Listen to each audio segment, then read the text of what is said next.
G'day guys, today I'm going to tell you the story of how I went from a small town in Launceston, Tasmania and made it all the way to Las Vegas and Hollywood. So as a kid, I always wanted to be a performer, but growing up in a small town, there really wasn't many opportunities for that.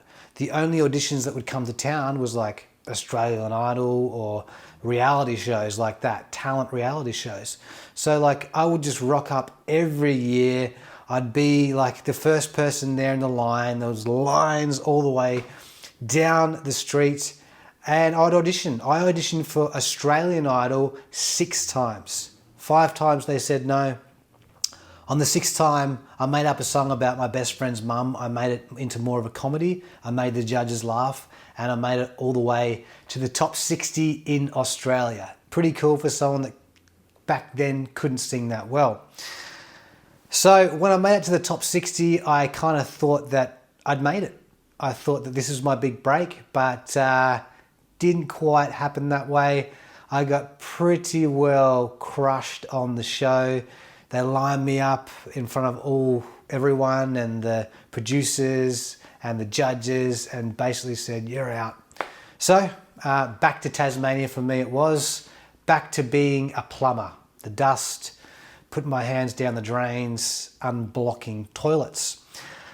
A few years went by and then Australia's Got Talent came to town. I auditioned for the show. I actually auditioned as a stripper of all things. I just thought the show needed variety and it was something fun that I could do. I'd built my body up, so why not? So I did a bit of a shirt rip and all that sort of stuff and it actually went pretty well. I sang a song, Sex Bomb by Tom Jones. I had my plumbing overalls and I ripped them off. I made everyone laugh and I got 3 yeses from the judges.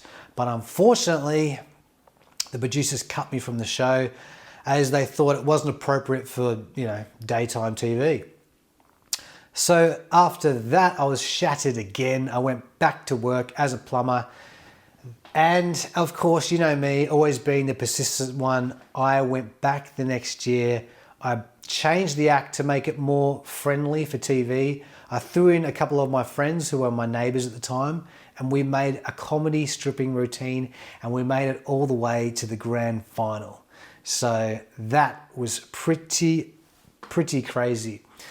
After getting the exposure from the show, a show called Thunder from Down Under called me. They said, we need an MC for the show, the touring show. You're going to be touring all around America. You're going to be a full-time performer and we're going to pay you for it. And we're going to fly you over to America.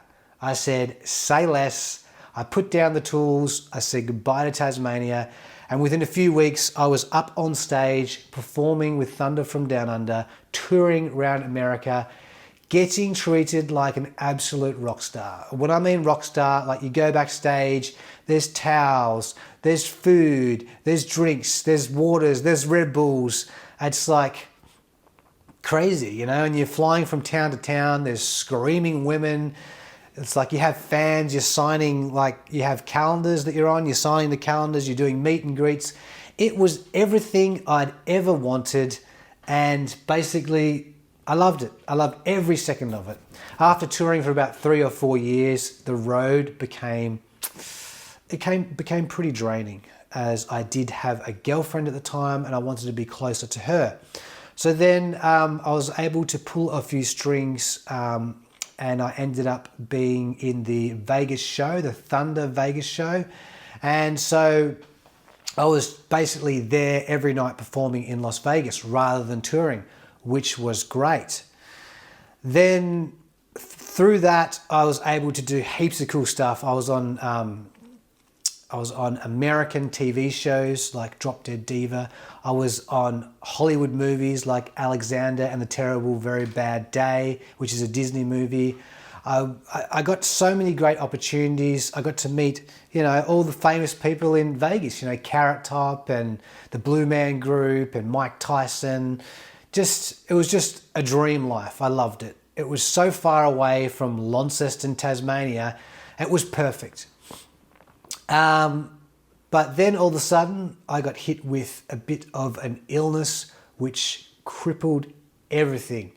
And I'm going to talk about that in the next video. But I'm going to finish this video just by saying persistence, guys. Persistence beats talent every time. There's nothing more common than a talented, unsuccessful, talented man. So if you're out there and you want to do something, whatever it is, just keep knocking at that door. Keep knocking until they open it. And trust me, they will open it if you knock hard enough and long enough.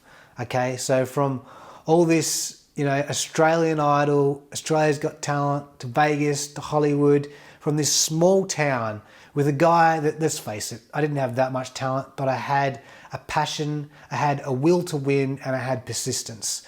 And I'm encouraging everyone to persist, follow your dreams, because it does work and it does happen. Stay tuned for the next episode where I talk about my illness, what crushed me, why I had to leave Vegas, and what I'm about to do now, and why this is going to be the biggest thing I've ever done, and I'm super excited about it. Stay tuned for that. Like, subscribe. Cheers to the electrolytes.